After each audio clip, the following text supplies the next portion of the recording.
Is mise Mhamaí na Nollaig, agus tá misin seo neamh chunmhar letrachaí a léamh amach. Bíam chosásta nuair a eicim letrachaí tíocht am chrósa, mar bíon cholagáin is scríomh ag Dhaidí na Nollaig.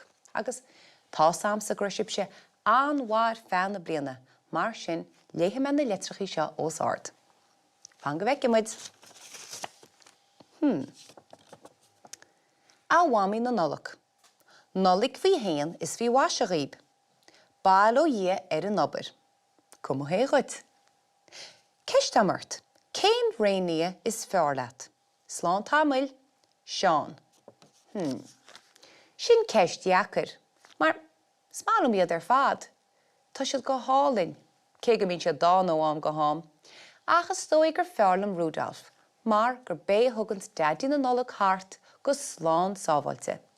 Mar a ché bheith se andeachar na bruntaine sin ar fad a gháil amach I rinne híche. Ceann eile?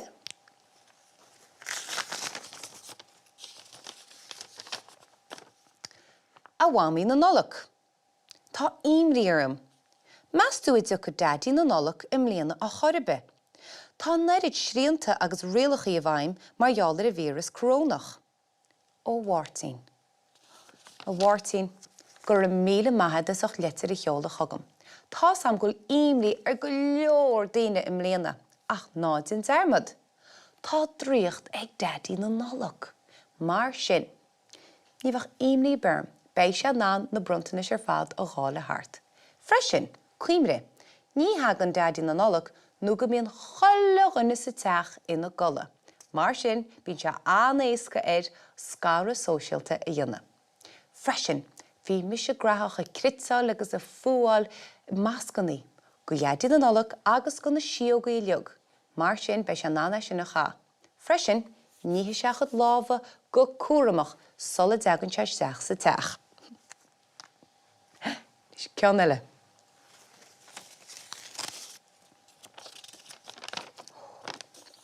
Mhamaí na Nollaig. Nollaig honnaghait. Tá go leor ar ólas ein faoi Dhaidí na Nollaig, ach ní is am mór an fútsa. Céir diad na caibhheimsire atá ad. Le meas síle. Gur a míle maithe a híle, ní chud an mór an daoine cheistin ormsa.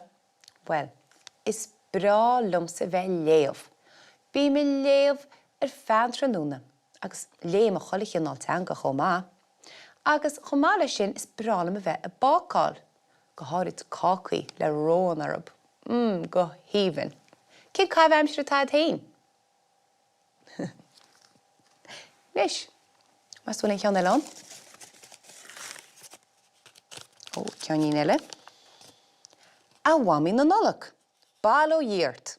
Tásúlam go bhfuil tú go má. Ó bhfuil tú súil leis an Nollaig. Tá mise me hain is súil go mór leis, le grá ó chuomheh. Bhfuil a chuomheh, tá mise súil go mór leis an Nollaig. Mar, nuair a hagans lá Nollaig, bíonn mise ná mo gá chuis a chroch agus sí siar ar mo chomport.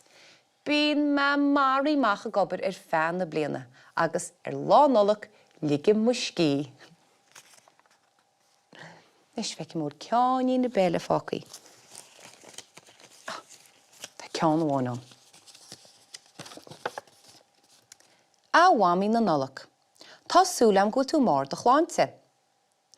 Cén cin á cúnamh a thugann tú go Dhaidí na Nollaig í Nollaig. Le dágaí ímar. Well ímar, bíonn me trécht a gobar. Is méochainn smacht ar na siógaí. Bíonn seanteach ar áard agus agar chuneal arab sin, mar tá siad chodána gréad a thart agus bíonn siad i gcearr a bheith sprí leis na bréagáin i leog. Mar sin bíonn orm sa chinntiú go ndéanann siad go d'oibre agus go gurtar na bruntaine ar fad isteach sna Mhamaí. Freisin is mé agrinn Dhaidí na Nollaig, go mbíonn sé réití chun toras slán sábhailte a dhéanamh.